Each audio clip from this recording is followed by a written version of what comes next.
कोकणातील प्रत्येक अपडेट जाणून घेण्यासाठी आजच माझे कोकणच्या सोशल मीडिया प्लॅटफॉर्मला लाईक, फॉलो आणि सबस्क्राईब करा। नमस्कार, मी प्रणाली भोसले। माझे कोकणच्या प्राइम टाइम बुलेटिनमध्ये आपल्या सर्वांचं मनपूर्वक स्वागत करते। बुलेटिनला सुरुवात करण्याआधी पाहूयात हेडलाईन्स। श्रीवर्धन मसळ्यात 5 विनापरवाना शाळा सुरू, नोटीस नंतरही शिक्षण विभागाची कारवाई शून्य। शिक्षण विभागाच्या भूमिकेवर गंभीर प्रश्न उपस्थित, हजारो विद्यार्थ्यांच्या भवितव्यावर प्रश्नचिन्ह। भाजप जिल्हा उपाध्यक्षासह चौघांवर गंभीर गुन्हा, फार्म हाऊसमध्ये मारहाण, खंडणी आणि जबरी चोरीचा आरोप। पेण पोलिसांकडून गुन्हा दाखल, तपास सुरू। आमदार किरण सामंतांची तहसीलदार कार्यालयाला अचानक भेट, प्रलंबित महसूल प्रकरणे तातडीने निकाली काढण्याच्या सूचना। नागरिकांना हेलपाटे लावू नका, अधिकाऱ्यांना इशारा। आणि सांदपाड्यातील खड्ड्यांवरून मनसे आक्रमक, मनपाच्या अधिकाऱ्यांना मनसेचे निवेदन, काम न झाल्यास आंदोलनाचा मनसेचा इशारा, तातडीने खड्डे बुजवण्याची मागणी। पाहूया सविस्तर वृत्त। रायगड जिल्ह्यातील श्रीवर्धन आणि म्हसळा तालुक्यात 5 विनापरवाना शाळा सुरू असल्याची धक्कादायक बाब समोर आली आहे। या शाळांबाबत शिक्षण विभागाला माहिती असूनही अद्याप ठोस कारवाई झाली नसल्याचा आरोप होतोय। मार्च महिन्यात नोटीस आणि जून महिन्यात स्मरणपत्र देण्यात आलं, मात्र त्यानंतरही या शाळा सुरूच असल्याचे समोर आले आहे। या अनधिकृत शाळांमध्ये ज्युनियर केजी ते अगदी 10वी पर्यंत सुमारे 1000 ते 1200 विद्यार्थी शिक्षण घेत असून त्यांच्या भवितव्यावर प्रश्नचिन्ह निर्माण झाले आहे। या प्रकरणाची गंभीर दखल घेत रायगड जिल्हा परिषदेचे शिक्षण सभापती चंद्रकांत कळंबे यांनी संबंधित अनधिकृत शाळांवर फौजदारी गुन्हे दाखल करण्याचे आदेश दिलेत। या संदर्भात जिल्हा परिषद अध्यक्ष, शिक्षण अधिकारी आणि शिक्षण विभागाच्या अधिकाऱ्यांची देखील भूमिका महत्त्वाची ठरणार आहे। माझा खाली एकच म्हणणं होतं की जे शाळा अनऑफिशियल आहेत त्यांना ऑफिशियल करून मुलांचा जो फ्युचर आहे तो चांगला झाला पाहिजे, ह्याच उद्देशाने मी अर्ज दिलेला होता। या अनऑफिशियल आहेत तर फ्युचरमध्ये मुलांचं काय होईल ह्याच्यासाठी मी अर्ज दिला होता। बाकी माझं कायच नाही ह्याच्यामध्ये। काय ऍक्शन झाले आतापर्यंत? आता काय माहिती नाही काय झालं, तर एक अर्ज दिलेला होता, काय झालं तर माहिती नाही। या शाळांना कारवाई झाली पाहिजे, कारवाई झाली पाहिजे किंवा जे अनऑफिशियल शाळा आहेत ते ऑफिशियल झाले पाहिजे, बस मॅनेजमेंटनी ते ऑफिशियल करावे हीच आपली विनंती आहे। रायगड जिल्ह्यामध्ये अशा अनधिकृत शाळा जशा पनवेलमध्ये 40 आहेत, अशा जिल्ह्यामध्ये कुठे कुठे आहेत याचा शोध घेऊन त्यांना प्राथमिक नोटीस त्या ठिकाणी दिलेली आहे। त्यांना नोटीसमध्ये त्याने जी अनधिकृत शाळा सुरू केलेल्या आहेत तिथल्या विद्यार्थ्यांची वेळेत सोय करावी, कारण अचानक जर आपण त्या बंद केल्या तर विद्यार्थ्यांचं नुकसान होईल। त्यासाठी थोडीशी आम्ही सवलत दिली होती नोटीशीद्वारे। त्यांनी लवकरच विद्यार्थ्यांची बाजूच्या नजीकच्या शाळेमध्ये, मग ती मराठी शाळा असेल किंवा उर्दू असेल, ज्या ज्या ठिकाणी अनधिकृत शाळा आहेत ज्या ज्या तालुक्यामध्ये, त्यातल्या बाजूच्या शाळांमध्ये तिथल्या व्यवस्थापनेने त्या मुलांची व्यवस्था करावी आणि त्या शाळा बंद कराव्या। त्या जर बंद झाल्या नाहीत तर निश्चितपणे त्यांच्यावरती फौजदारी गुन्हा दाखल जिल्हा परिषदेच्या माध्यमातून केला जाईल। खऱ्या अर्थानं ज्या अशा अनधिकृत शाळा आहेत तर त्यांच्यावर निश्चितच कारवाई केली जाईल, कारण मुलांचं भविष्य हे महत्त्वाचं आहे। आणि ज्या शाळेमध्ये आपली मुलं शिकत असतात आणि पुढे 7वी 8वी झाल्यानंतर आपल्याला जर समजलं की ती शाळा अनधिकृत आहे तर त्या मुलांचं फार मोठं नुकसान होऊ शकतं। त्या संदर्भात मी शिक्षण अधिकारी आणि शिक्षण सभापती यांच्या माध्यमातून त्या शाळांच्या निश्चित कारवाई करण्याचं मी करणार आहे। नोटीस बजावून सुद्धा त्यांनी बंद केलेलं आहे, तर त्या संदर्भात मी पूर्ण त्याच्यावर कारवाई करण्यासाठी जी काय लागेल ते 100% मी इम्प्लिमेंटेशन करतो। येणाऱ्या 8 दिवसात आपल्याला त्याचं इम्प्लिमेंटेशन दिसेल। आपल्या श्रीवर्धन तालुक्यामध्ये 3 शाळा अनधिकृत आहेत। त्या शाळांना आपण मार्चमध्ये पत्र नोटीस दिलेली आहे। त्यानंतर ते शाळेतले विद्यार्थी अन्य शाळेमध्ये, अधिकृत शाळेमध्ये आपण दाखल करावे असं त्यांना आपण त्या नोटीसमध्ये बजावलेलं आहे। त्यानंतर परत आपण जूनमध्ये त्यांना स्मरण पत्र त्यांना दिलेलं आहे।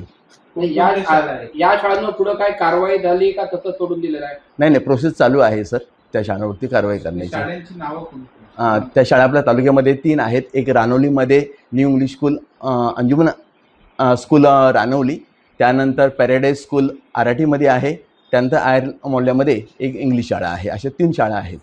किती वर्षापासून शाळा चालू आहे? साधारणतः आपल्याला ह्या वर्षात त्यांची माहिती आलेली आहे आपल्याकडे। याच्या आधी कधीच माहिती नव्हती उपलब्ध आपल्याकडे, पण यावेळी सर्वे केल्यानंतर ही माहिती आलेली आहे। त्यांनी त्या दिलेल्या नोटिसाला उत्तर काय दिलं? काहीच अद्याप उत्तर दिलेलं नाहीये. त्याच्यावर कारवाई काय करणार? नाही, चालू आहे, प्रोसेस चालू आहे ती आता. कारवाई काय करणार? बघूया आता त्याला, नाही तर मग फौजदारी गुन्हा किंवा अलिबाग वरिष्ठ कार्यालयामध्ये कळवलं जाईल. सर, आपण 2 वेळेला नोटीस बजावलेली आहे. नोटीस बजावून आता शाळा सुरू होऊन साधारणतः 2-3 महिने होत आलेले आहेत. आता या विद्यार्थ्यांचं जे भवितव्य आहे ते सध्या धोक्यात आलेलं आहे. कशा पद्धतीने या शाळांवर ऍक्शन घेणार? आणि याला जबाबदार कोण विद्यार्थ्यांचे? आता सर बघूया, आता चालू आहे, प्रोसेस चालूच आहे. त्यांना लवकरच काहीतरी कारवाई त्यांच्यावर होईल. उद्या ह्या 5 अनधिकृत शाळांचा अहवाल गट शिक्षणाधिकाऱ्यांकडून तातडीने मागवला जाईल. जर त्या शाळा अनधिकृत आहेत असं जर निदर्शनास आलं तर त्यांच्यावर कायदेशीर कारवाई करण्यात येईल. शासनाने दिलेल्या निर्देशानुसार त्यांच्यावर दंड आकारणे, त्यांच्यावर कारवाई करणे या प्रकारची ॲक्शन त्यांच्यावर तातडीने घेतली जाईल. उद्या त्या तिथले गट शिक्षणाधिकारी यांना समक्ष किंवा तिथं जे काही क्षेत्रीय अधिकारी आहेत यांना समक्ष भेट देऊन तिथली शाळेची परिस्थिती पाहून घेऊ आणि जर त्यांच्याकडे शासनाची कुठली कागदपत्र मान्यतेची उपलब्ध नसतील तर अशा विद्यार्थ्यांचं नुकसान होणार नाही आणि पालकांना सुद्धा आवाहन केलं जाईल की अशा अनधिकृत शाळेमध्ये जर आपली मुलं दाखल केली तर विद्यार्थ्यांचं नुकसान होऊ शकतं. असंही आवाहन आम्ही पालकांना करणार आहोत. त्यामुळे उद्याचा जो काही अहवाल येईल आमच्याकडं त्याच्यावर आम्ही पुढील कारवाईची दिशा ठरवू. रायगड जिल्ह्यातील पेण तालुक्यात खळबळ उडवणाऱ्या प्रकरणात भाजपचे दक्षिण रायगड जिल्हा उपाध्यक्ष मंगेश दळवी याच्यासह अन्य तिघांविरुद्ध गंभीर स्वरूपाचा गुन्हा दाखल करण्यात आलाय. पेण तालुक्यातील कुरमुली येथील एका फार्म हाऊसमध्ये 1 ऑगस्टच्या रात्री फिर्यादी मयूर वनगे याच्यावर लोखंडी रॉड, पाईप, लाकडी दांडका आणि तलवारीनं हल्ला केल्याचा आरोप आहे. फिर्यादीनुसार आरोपींपैकी एकाने रिव्हॉल्व्हरचा धाक दाखवत जीवे मारण्याची धमकी दिली. तसेच 80,000 रुपयांची रोकड आणि 5 तोळ्यांची सोन्याची चैन जबरदस्तीने हिसकावून नेल्याचा आरोप करण्यात आला. या प्रकरणी पेण पोलीस ठाण्यात शस्त्र अधिनियम आणि भारतीय न्याय संहितेच्या विविध कलमांनुसार गुन्हा दाखल करण्यात आला असून पुढील तपास सहाय्यक पोलीस निरीक्षक निलेश राजपूत करत आहेत. 1 तारखेला माझं दुकान बंद करून माझ्या फार्म हाऊस येथे जेवायला गेलो होतो. तिथे गेलो असता मी किचनच्या खुर्चीमध्ये बसलो होतो. तेव्हा मला मागून कोणीतरी जोरदार फटका टाकून वार केल्याचं, असं रॉडने मारल्याचं जाणवलं आणि मी खाली पडलो. उठून मागे वळून बघतोय तर तिथे मंगेश दळवी, त्याचे 3 भाऊ हरेश, रुपेश आणि रणजित दळवी, त्या हातात लोखंडी रॉड, लोखंडी पाईप, दांडके आणि तलवार असे घेऊन माझ्यावर चालून आले. हे सर्व करत असताना माझे कामगार राहुल व त्याचे वडील यांना तुम्ही आत्ताच्या आत्ता इथून बाहेर जा म्हणजे तुम्हालाही ठार मारू असे बोलून धमकावून त्यांना तिथून पहिले बाहेर काढले. नंतर यांनी माझ्यावरती अंधाधुंद फटके टाकायला सुरुवात केली. रॉडनी, तलवारीने असे ढपाढप माझ्यावरती फटके टाकले. त्याच्यामध्ये माझ्यावर सर्व हे असे माझे हात दोन्ही फ्रॅक्चर झालेले आहे. हे सर्व होऊन त्याचं मन भरलं नाही तेव्हा मंगेश दळवी याने त्याच्याजवळील असणारे काळ्या रंगाचे पिस्तूल घेतले. ते रिव्हॉल्वर माझ्या पहिले कपाळावर लावलं आणि नंतर माझ्या 2 ओठांना हाताने दाबून तोंडात नळी भरली रिव्हॉल्वरची आणि मला बोलला, तुला व तुझ्या परिवाराला कायमचं मारून टाकेल आणि ट्रिगर दाबणार.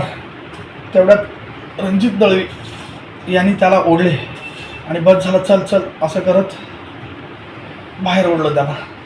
हे होत असताना माझ्या जवळ असणारी 2 दिवसाचा माझा दुकानाची कॅश 80,000 रुपये त्या माझ्या पॅन्टीतून पडली. ती रुपेश दळवी याने उचलली एकाने आणि नंतर हरीश दळवी यांनी माझ्या छातीवर पाय देऊन माझ्या गळ्यातली 5 तोळ्याची चैन पण खेचून घेतली आणि वर मला बोलला, परत जर आमच्या नादी लागलास तर कायमचा ठार मारू. त्यात मला जीवे मारण्याचं व हाफ मर्डरची कलम अजून लावलेलं नाही आहे. मला पूर्णपणे ठार मारण्याचेच प्रयत्न आहेत. असे असताना पोलिसांनी तो कलम का लावला नाही? मला हाफ मर्डरचा 307 नवीन 109 हा कलम लावणे गरजेचं आहे. तरी प्रशासनाने व वरिष्ठ पोलीस अधिकाऱ्यांनी आमचे जिल्ह्याच्या SP मॅडम ज्या खरोखर न्यायप्रविष्ट आहेत, ज्यांचं नाव जिल्ह्यामध्ये गाजलेलं आहे, त्यांना मी विनंती करतो, मॅडम योग्यात योग्य ते कलम लावावे व मोक्का लावून अशा प्रवृत्तीच्या लोकांना वेळीच आळा घालावा. पत्रकार बंधूंना सुद्धा मी विनंती करतो की याच्यावर आपण जास्तीत जास्त लक्ष द्यावे ही विनंती. राजापूर लांजा विधानसभा मतदारसंघाचे आमदार किरण सामंत यांनी लांजा तहसीलदार कार्यालयाला अचानक भेट देत महसूल विभागाच्या कामकाजाचा आढावा घेतला. यावेळी प्रलंबित महसूल प्रकरणे तातडीने मार्गी लावण्याच्या सूचना देत सर्वसामान्य नागरिकांना छोट्या मोठ्या कामांसाठी वारंवार कार्यालयाच्या फेऱ्या मारायला लावू नका असा सज्जड इशारा त्यांनी संबंधित अधिकाऱ्यांना दिला. आमदार सामंत यांच्या अचानक भेटीमुळे तहसीलदार कार्यालयात धावपळ उडाली असून अनेक महिन्यांपासून प्रलंबित असलेली काही प्रकरणे तात्काळ निकाली काढण्यात आल्याचं सांगण्यात आलंय. नागरिकांना वेळेत न्याय मिळणे ही प्रशासनाची जबाबदारी असल्याचं स्पष्ट करत कोणत्याही नागरिकाला विनाकारण हेलपाटे मारावे लागणार नाहीत याची दक्षता घेण्याचे निर्देशही त्यांनी अधिकाऱ्यांना दिलेत. नवी मुंबईतील सानपाडा सेक्टर 30 परिसरातील रस्त्यांवरील खड्ड्यांच्या समस्येवरून महाराष्ट्र नवनिर्माण सेना आक्रमक झाली आहे. रेल्वे स्थानकाच्या भुयारी मार्गाबाहेरील रस्त्यावरील खड्डे तातडीनं बुजवावेत या मागणीसाठी मनसेचे सानपाडा विभाग अध्यक्ष योगेश शेटे यांनी नवी मुंबई महानगरपालिकेचे कार्यकारी अभियंता प्रशांत देशमुख यांना निवेदन दिलंय. मुसळधार पावसामुळे रस्त्यांवर मोठ्या प्रमाणात खड्डे पडल्यानं वाहतूक कोंडी वाढली असून वाहनांचे किरकोळ अपघातही वारंवार घडत असल्याचा दावा निवेदनात करण्यात आलाय. दररोज या मार्गावरून प्रवास करणाऱ्या शेकडो प्रवाशांना मोठ्या गैरसोयीचा सामना करावा लागत असल्याचं मनसेचं म्हणणं आहे. खड्डे बुजवण्याचं काम तातडीने सुरू न झाल्यास प्रवाशांना सोबत घेऊन तीव्र जनआंदोलन छेडण्याचा इशारा मनसेने महापालिका प्रशासनाला दिला आहे. सानपाडा रेल्वे स्थानकाच्या बाहेर मोठ्या प्रमाणामध्ये मुसळधार पावसामुळे खड्डे पडलेत. खड्ड्यांमुळे रस्त्याची अक्षरशः ताळण झाली. प्रवाशांना वाहतूक कोंडीचा सामना करावा लागतोय. किरकोळ अपघाताच्या घटना सुद्धा घडत आहे. यामुळे प्रवाशांना प्रचंड असा मनस्ताप सहन करावा लागतोय. मला समजत नाहीये की महापालिकेच्या अधिकाऱ्यांना रस्त्यावर पडलेले खड्डे दिसत नाहीत का? आज महाराष्ट्र नवनिर्माण सेनेच्या वतीने महापालिकेच्या अधिकाऱ्यांना हे खड्डे तातडीने बुजवण्यासंदर्भात निवेदन दिले. महापालिकेच्या अधिकाऱ्यांनी हे जे रस्त्यावर पडलेले खड्डे हे तातडीने बुजवण्याच्या कामाला सुरुवात केली नाही तर महाराष्ट्र नवनिर्माण सेना आक्रमक पद्धतीने आंदोलन करेल हे मात्र नक्की. रायगड जिल्ह्यातील श्रीवर्धन तालुक्यातील बोरली पंचतन प्राथमिक आरोग्य केंद्रातील आरोग्य सहायकाला लाचलुचपत प्रतिबंधक विभागाने 5,000 रुपयांची लाच स्वीकारताना रंगेहात पकडल्याने आरोग्य विभागात खळबळ उडाली आहे. एसीबीच्या माहितीनुसार 22 वर्षीय तक्रारदाराविरुद्ध बोगस डॉक्टर म्हणून कारवाई करण्याची धमकी देत ही लाच मागण्यात आली होती. बोरली पंचतन प्राथमिक आरोग्य केंद्रातील आरोग्य सहाय्यक घनश्याम बेलाजी कोमटवार यांनी कारवाई टाळण्यासाठी सुरुवातीला 10,000 रुपयांची मागणी केली होती. तक्रारदारांनी याबाबत लाचलुचपत प्रतिबंधक विभागाकडे तक्रार केल्यानंतर पडताळणीत लाचेची मागणी झाल्याचं स्पष्ट झालं. त्यानंतर एसीबीने सापळा रचला. तडजोडीनंतर 5,000 रुपये स्वीकारण्याचे ठरल्यानुसार सोमवारी प्राथमिक आरोग्य केंद्राबाहेरील रस्त्यावर आरोपीने तक्रारदाराकडून 5,000 रुपयांची रक्कम स्वीकारली. रक्कम स्वतःच्या खिशात ठेवताच दबा धरून बसलेल्या एसीबीच्या पथकानं त्याला रंगेहात पकडले. कारवाई दरम्यान आरोपीच्या हातांवर आणि खिशावर ॲथ्रासिन पावडरचे अंश आढळून आले. या प्रकरणी आरोपीला ताब्यात घेण्यात आले असून भ्रष्टाचार प्रतिबंधक कायद्यानुसार पुढील कारवाई सुरू आहे. ही कारवाई रायगड एसीबी युनिटच्या पोलीस उपाधीक्षक सरिता IAS भोसले यांच्या मार्गदर्शनाखाली करण्यात आली. दरम्यान कोणताही शासकीय अधिकारी किंवा कर्मचारी लाचेची मागणी करत असल्यास नागरिकांनी तातडीने लाचलुचपत प्रतिबंधक विभागाशी संपर्क साधावा असे आवाहन एसीबीने केले आहे.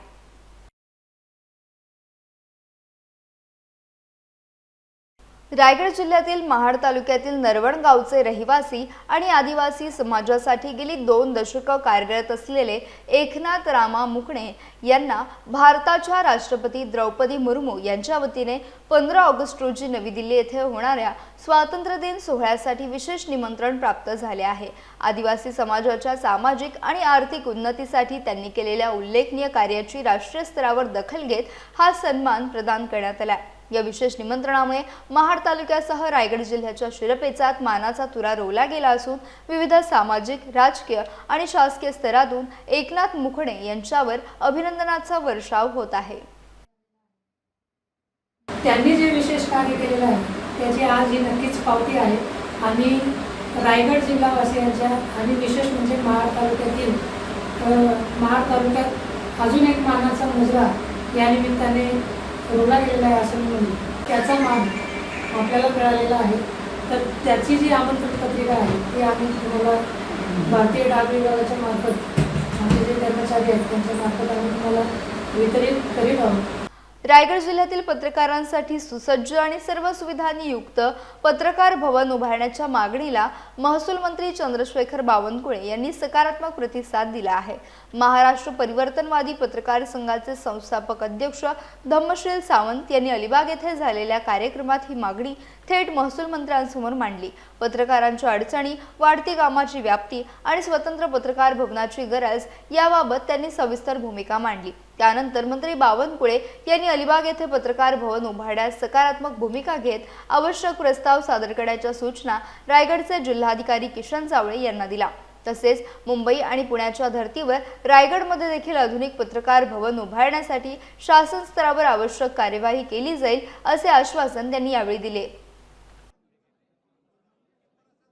तुम्ही जागा मागा, जिल्हाधिकारी प्रस्ताव पाठवतील, शासन प्रस्ताव मंजूर करेल। जिल्हाधिकाऱ्याकडे बसा, शासनाकडे घेऊन या। जसं पुणेने केलं, पुणे पत्रकार संघाने नुसतं असं होणार नाही। पुणेच्या पत्रकार संघाला फोन लावा, त्यांनी तो कसा प्रस्ताव तयार केला, गव्हर्नमेंटकडे आणला, माझ्याशी बसले, माझी सही घेतली, सारं करून घेतलं। तुम्ही सुद्धा 4-5 लोकांची टीम तयार करा, तो प्रस्ताव कलेक्टरकडनं आणा, माझ्याकडे घेऊन या, मी तो प्रस्ताव मंजूर करतो, तो माझ्या अधिकारात आहे। ते जे असेल ते तुम्ही माझ्याकडे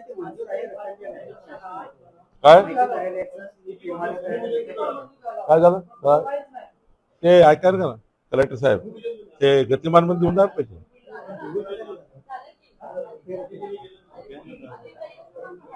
नाही, गतिमान मध्ये देऊन टाका ना पैशाला, गतिमान प्रशासनामध्ये देऊन टाका ना। नाही, गतिमान प्रशासनात करून टाका, गतिमान प्रशासन योजनेत करून टाका, काय चिंता नको करा। आणि माझ्याकडे आणा, मी तुमचं करून देतो। जसं पुण्याचं केलं, ठाण्याचं करतोय आम्ही, वाशिमचं करतोय, सर्व जिल्ह्यात, अमरावती करतोय, नागपूर केलाय। नागपूर प्रेस क्लब फार छान आहे, पुणे प्रेस क्लबला जागा दिली आहे। तुम्ही हा घ्या, चांगलं करा, चांगलं बांधा। सुधागड तालुका रहिवासी सेवा संघ ठाणे यांच्या सुवर्ण महोत्सवी वर्षानिमित्त विद्यार्थी दत्तक योजना आणि यशस्वी विद्यार्थी गुणगौरव सोहळा ठाण्यात उत्साहात पार पडला। ठाणे महानगरपालिका शाळा क्रमांक 19 विष्णुनगर नौपाडा येथे झालेल्या कार्यक्रमाला विविध क्षेत्रातील मान्यवर, विद्यार्थी आणि पालक मोठ्या संख्येने उपस्थित होते। विद्यार्थ्यांच्या शैक्षणिक प्रगतीला प्रोत्साहन देण्याच्या उद्देशाने आयोजित या सोहळ्यात गुणवंत विद्यार्थ्यांचा गौरव करण्यात आला। तसेच वैद्यकीय क्षेत्रातील योगदान आणि समाजसेवेबद्दल ज्येष्ठ शल्यविशारद डॉक्टर श्रीपाद बोडस यांना सुधागड भूषण पुरस्काराने सन्मानित करण्यात आले। तर संस्थेच्या शैक्षणिक व सामाजिक उपक्रमांमध्ये दीर्घकाळ योगदान देणारे ज्येष्ठ पदाधिकारी प्रवीण तेलंगे यांना यंदाचा जीवनगौरव पुरस्कार प्रदान करण्यात आला। नेपाळ येथे पार पडलेल्या 3ऱ्या आंतरराष्ट्रीय जागतिक मिक्स बॉक्सिंग चॅम्पियनशिप 2026 मध्ये महाराष्ट्राच्या खेळाडूंनी घवघवीत यश मिळवत भारताचा झेंडा उंचावला आहे। 29 ते 31 जुलै दरम्यान झालेल्या स्पर्धेत महाराष्ट्राने एकूण 11 सुवर्ण, 5 रौप्य आणि 4 कांस्य अशी एकूण 20 पदके पटकावली। वैदेही पाटील, भार्गवी म्हात्रे, सारा कोठेकर, अन्वी म्हात्रे, निर्माण पाटील, आयुष पिंगळे, स्मित सकपाळ, परी महाडिक, स्वरांगी मोरे, आतेश साळवी आणि आराधना निवले यांनी सुवर्ण पदके जिंकत चमकदार कामगिरी केली। तर यश ठाले, अनिकेत पिंगळे, नेहा पवार, चैतन्य पिटाळे, रुद्र येरपुडे यांनी रौप्य, तसेच अंश पाटील, अंकित पिंगळे, संस्कार वरंगुडे आणि आदित्य गायकवाड यांनी कांस्य पदके मिळवली। विजेत्यांचा ट्रॉफी, पदके आणि प्रमाणपत्र देऊन गौरव करण्यात आला असून मान्यवरांनी त्यांच्या यशाबद्दल अभिनंदन करून पुढील वाटचालीस शुभेच्छा दिल्या। या स्पर्धेच्या यशस्वी आयोजनासाठी नेपाळ मिक्स बॉक्सिंग असोसिएशनच्या अध्यक्षा सीता श्रेष्ठा व राजेश तमंग यांनी पंच, प्रशिक्षक, स्वयंसेवक, प्रायोजक तसेच सर्व सहभागी देशांच्या प्रतिनिधींचे विशेष आभार मानले. मुंबई गोवा महामार्गावरील रोहा तालुक्यातील कोलाड आंबेवाडी नाक्याजवळ उड्डाणपुलाखाली आणि सर्व्हिस रोडवर पडलेल्या मोठ्या खड्ड्यांमुळे वाहन चालकांना मोठ्या अडचणींचा सामना करावा लागत होता. मुसळधार पावसामुळे निर्माण झालेल्या खड्ड्यांमुळे अपघाताचा धोका वाढला होता. संबंधित यंत्रणेकडून तातडीने दखल घेतली जात नसल्याच्या पार्श्वभूमीवर प्रमोद शेठ म्हसकर प्रतिष्ठानने पुढाकार घेत खड्डे बुजवण्याची मोहीम राबवली. या उपक्रमामुळे वाहन चालकांना मोठा दिलासा मिळाला असून नागरिकांनी या सामाजिक कार्याचं स्वागत केलंय. दरम्यान या समस्येचा स्थानिक प्रसार माध्यमे, रोहा प्रेस क्लब आणि पत्रकारांनी सातत्यानं पाठपुरावा केल्यानंतर हा प्रश्न ऐरणीवर आला. त्यानंतर झालेल्या या कामाबद्दल नागरिकांनी प्रतिष्ठानसोबतच पाठपुरावा करणाऱ्या पत्रकारांचे देखील आभार मानले. नमस्कार, श्री प्रमोद मस्कर सामाजिक प्रतिष्ठानकडून आम्ही आहोत आणि खऱ्या अर्थानं आज सध्या आपण पाहतो भरपूर प्रमाणामध्ये पाऊस झाला आणि कोलाड नाक्यामध्ये सध्याची परिस्थिती, जे खड्डे तुम्ही पाहताय, काल दुर्दैवी घटना होता वाचली, पण एक घटना वाचली, इथून पुढे अशी कोणतीही घटना घडू नये यासाठी आजपर्यंत न्यूजवाल्यांनी भरपूर न्यूज वगैरे आल्या, प्रमोद शेठ मस्कर साहेबांपर्यंत पोहोचल्या आणि आज आमच्या ग्रुपमधील एक सदस्य हरीश सानप यांनी शेठनं सकाळी व्हिडिओ पण लावला. दाखवले खड्डे की अशा प्रमाणात मोठ्या प्रमाणामध्ये खड्डे, तर शेठ म्हणाले एका तासाच्या आतमध्ये तिथे काम झालं पाहिजे आणि लगेच आमचे सगळे जे सभासद सदस्य आहेत त्यांनी या कामाची दखल घेतली. कारण की प्रमोद शेठ मस्कर साहेबांचं एक नीट वाक्य आहे की जिथे गरजू त्याच वेळेला जिथे आवश्यक मदतीची हाक जिथे येते त्या हाकेला आवाज हा लगेच, तो हाकेला हाक हा प्रमोद मस्कर साहेबांच्या माध्यमातून लगेच दिला जातो आणि तेच काम आज प्रतिष्ठानच्या माध्यमातून करतोय. त्या गोष्टीचा आम्हाला सार्थ अभिमान आहे की प्रमोद मस्कर सामाजिक प्रतिष्ठानसाठी काम करत असताना आज प्रमोद मस्कर साहेबांनी प्रामाणिकपणे प्रत्येक गरीब असतील किंवा मग आपल्या कोकणातील चाकरमानी असेल, आपल्या विभागातील जे प्रवासी असतील त्यांचा प्रवास सुखकर व्हावा यासाठी एक छोटासा प्रयत्न हे खड्डे बुजवण्याचा आम्ही करतोय. धन्यवाद. आता मी आहे कोलाड नाक्यावर आहे. या कोलाड नाक्यावर वरती जो आपला ब्रिज चालू आहे त्याच्या खाली जे खड्डे पडले तुम्ही बघू शकता. हे खड्डे अनेक दिवस आहेत. या स्थानिकांनी मोर्चा आंदोलन केले परंतु खड्डे भरले गेले नव्हते आणि आता आलेल्या प्रचंड पावसाने 1 ते 1.5 फुटाचे खड्डे पडले होते. ते खड्डे प्रमोद मस्कर सामाजिक प्रतिष्ठानच्या वतीने आज भरण्यात आलेले. राजापूर लांजा साखरपा विधानसभा मतदारसंघाचे आमदार किरण सामंत यांच्या संकल्पनेतून वेरवली गणातील पडवण घडशीवाडी येथे वृक्ष लागवड उपक्रम उत्साहात पार पडला.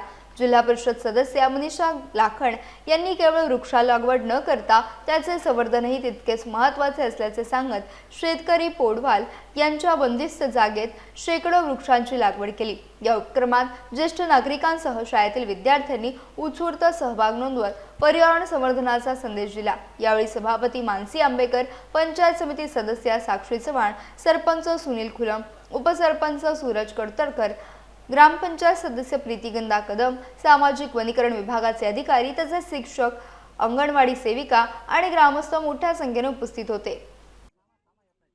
कारण भाईसाहेबांचा संकल्प होता की तालुक्यामध्ये 5 लाखापेक्षा जास्त झाडं लावली गेली पाहिजेत या सीझनमध्ये आणि त्याचाच एक भाग म्हणून मी माझ्याकडून एक छोटासा प्रयत्न करत आहे.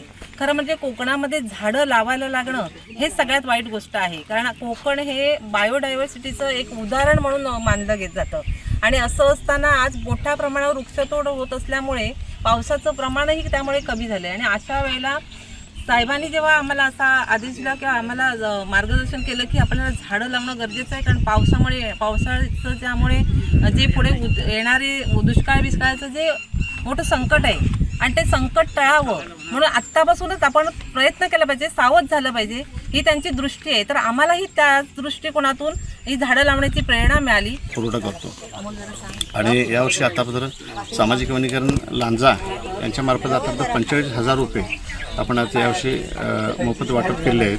काही रोपं सवलती दरामध्ये जवळजवळ 8,000 रुपयांची विक्री केली आहे आणि प्रत्येक ज्या ठिकाणी रोपं ग्रामपंचायतीने नेली त्या सगळ्यांची अमृतवृक्ष ॲपवरती आपण ऑनलाईन नोंदी घेत आहोत आणि घेतलेल्या आहेत. तर आणि त्या दरवर्षी कितपत जगतात जे ऑक्टोबर आणि मार्चमध्ये जिवंत रुपये टक्केवारीसुद्धा आम्ही घेतो त्याची. यासह बुलेटिनमध्ये वेळ झाली. इथेच थांबण्याची भेटूयात नवीन बुलेटिनसह. तोपर्यंत तुम्ही कुठेही जाऊ नका. पाहत राहा फक्त माझे कोकण.